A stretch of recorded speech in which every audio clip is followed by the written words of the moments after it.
Today, the Senate Judiciary Committee has approved Amy Coney Barrett as the next Supreme Court Justice in the United States. And everybody is excited on the Republican side of the aisle. But I want to bring up a dimension of this that I think we as Christian people need to all consider, and that is her ties to Romanism. She's being elected and nominated, if you will, as a conservative, while she is a member of a church that is going increasingly more progressive every day. I think that's problematic, and I think we're going to talk about that for a moment. Hey guys, your friend Spencer here. My friend Brother Chris Hewitt brought this to my attention yesterday, and I appreciate him so very much for doing that. But we talked to you yesterday about how the Pope was basically going to the left, and we see this New York Times article here how that he has officially endorsed civil unions and the such like, which had never been done by a pope. I mean, he's basically is probably the most far left pope in modern history, and first Jesuit pope, and there's a lot there to break down for those of you who are not familiar with that. A Jesuit is a bad person, and so he's taken basically every leftist position you can take on global warming, open borders. I mean, just everything. The guys. If someone said on my last video that if he was an airplane, he would have two left wings, and I think that is a fair assessment there. Very good.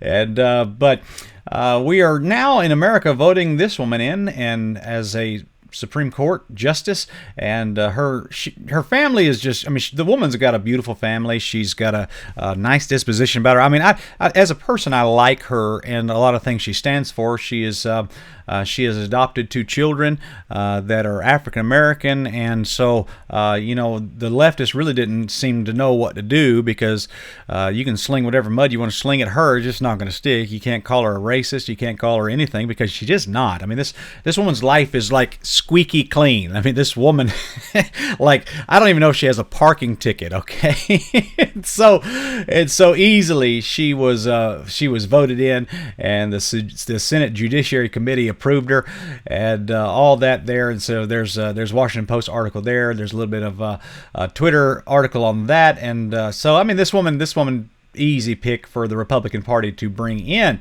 but she's being voted in as a conservative.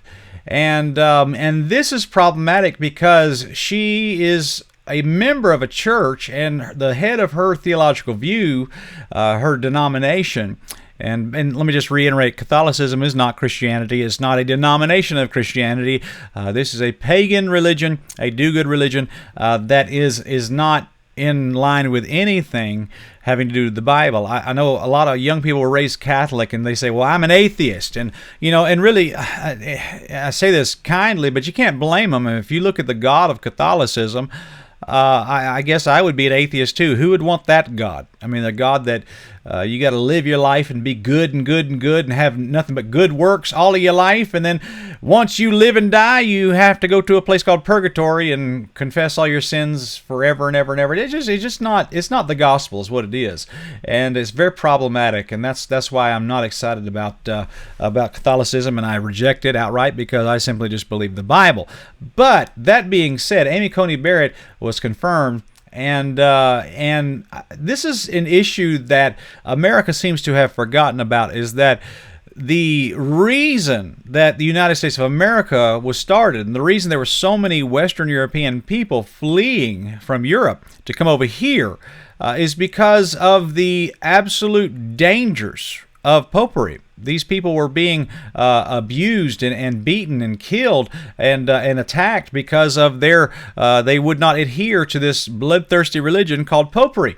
And now we just, we unite with them and say these are good people and they're conservatives. Now, a little bit of history I want to revisit with you. In the 1960s, this man ran for president. JFK is what they called him, and he ended up becoming a Democrat president of the United States of America, and we all know what happened to him. But for the first time in America, there was a open Catholic running for president. And he had to kind of overcome it, and he said, I am not the Catholic candidate for president.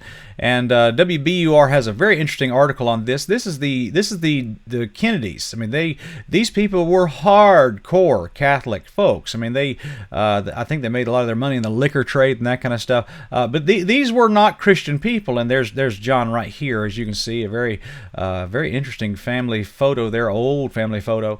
But these people were, I mean, like hardcore Roman Catholic people. And here's what the article said. This is what I want everybody to see, and this is so interesting.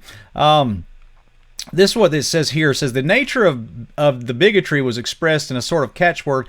If a Catholic were in the White House, what would you say? If the Catholic were in the White House, would that mean the Pope would be calling the shots on what went on in the White House? Says Ty. Would the president somehow be more loyal to the Vatican than it was to the American people? And so it talks about this one guy who ran for governor of New York, and his name was Al Smith. He ran in 1928. And it says he lost disastrously in the midst of an overt anti-Catholic campaigning. As soon as Smith was elected president, his opponent said that Smith was going to build a tunnel. Notice this right here. He's going to build a tunnel between Rome and Washington, so it would be easier for the Pope to get his instructions to President Smith. And that was the angle that they took. And really, I mean, really, that is not an unfair thing to say. You see, let me just educate you a little bit about politics.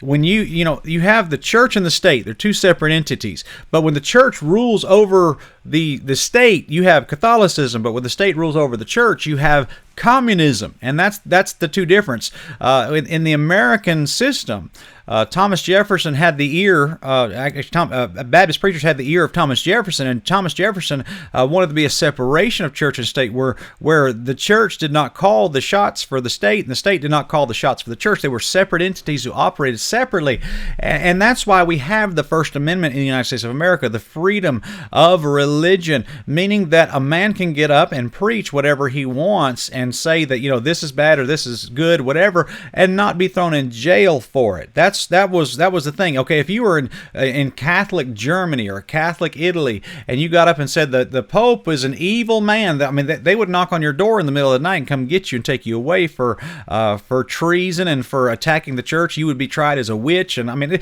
all kinds of terrible stuff like that. Okay, and that's why we have the First Amendment in the United States of America. And people were fleeing in droves. All the Puritans, everybody were fleeing to get away from this religion that did not allow you to worship God according to the Bible. That's why a lot of the Puritans came over, and really it's a lot of history there.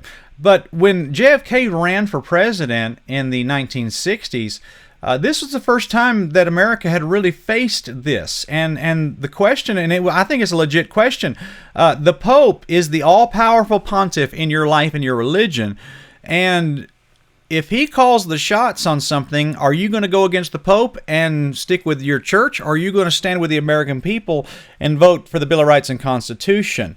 And I've got news for you. The Bill of Rights and Constitution of the United States of America are totally incompatible with Vatican doctrine. They are totally incompatible. They are not even there is no way you can merge the two or have a compromise between the two. They are completely inseparable. And so we find here the Pope on social issues is going to the left. This man basically is a globalist, and it's just wild how fast he's going that way and whatever.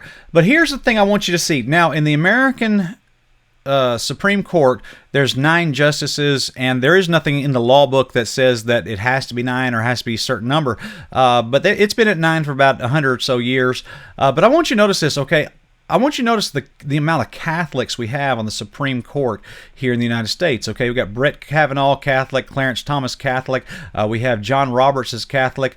He's George W. Bush's nominee. We have Sam Alito. He was Catholic, and then we also have Neil Gorish. He's Episcopal. He's raised Catholic, so he's basically like a diet Catholic.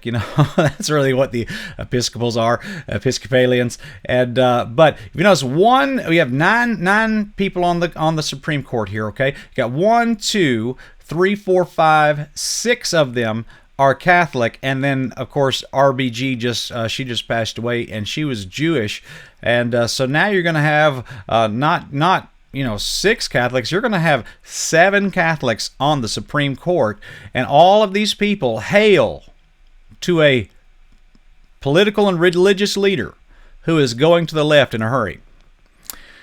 The freedom of religion is in danger with this.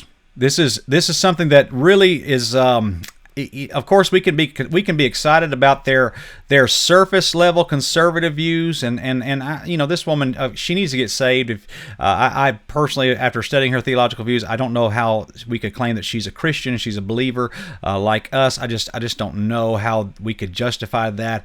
But if she is saved, she's saved despite Catholicism, not because of it. But we can all say that this is, she's good as far as what she believes socially. But this woman is a part of a system that is endorsing all this, and so you'll have 7 people sitting on the Supreme Court, the highest court in the United States, which makes it the highest court in the world. That will be Catholic. And guys, if you don't understand my gripes with Catholicism, go watch Third Adam 2. We deal with all that. The book of Revelation teaches that there is going to be a great harlot. And so I want to just point this out to you again and just look at some of the things that it says here about her. It says, the judgment of the great whore sitteth upon many waters. And notice this harlot religion, I believe, is Romanism. I believe it is. It's going to be a globalistic. Religion. All your religions you will unite, and I believe that the structure of the Vatican is going to be the umbrella by which it all operates under. And it says right here, notice the political emphasis that is given to the associations of the great harlot. It says here, Revelation 17:2, with whom the kings of the earth have committed fornication, and the inhabitants of the earth have been made drunk with the wine of her fornication. And so, there's so much here about her association with kings, and it really is a very interesting chapter. But I want you to know that this false religion. I mean, what you're looking at here in Revelation chapter 17 is this. That's what you're seeing. And so, yeah, they are conservative now. All these people are seemingly voting conservative now. But with their theological view, the structure by which they operate and call themselves, which is Catholic, that whole paradigm is shifting far to the left, which endangers religious liberty and is something that is not good for the gospel to be preached.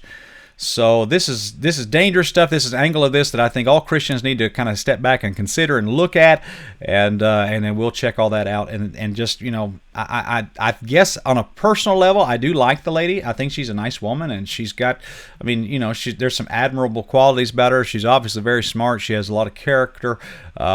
She's not some scandalous, trashy person. She's an upright citizen of society, and that's commendable and that's respectable. And that's, a lot of Catholics are that way, but that doesn't mean they're saved. And so, this really, basically, this is just another sign, another step towards the implementation of this agenda that you see here in Revelation chapter 17. And so, guys, these are crazy days. These are wild days. These are exciting days. And as one preacher said years ago, he said, I got good news for you and bad news for you. The good news is Jesus is coming soon. And the bad news is Jesus is coming soon. It just depends on if you're saved or not. And so, hope you get saved. Trust Christ as your Savior. And just look, there's nothing in the world worth going to hell over. There's nothing in the world worth going to hell over. Trust Christ, come to Christ, and quit fooling around out there in that world. Come to the Lord. And if we can help you, we want to do that. God bless you, friend, and we'll talk to you soon. Thank you.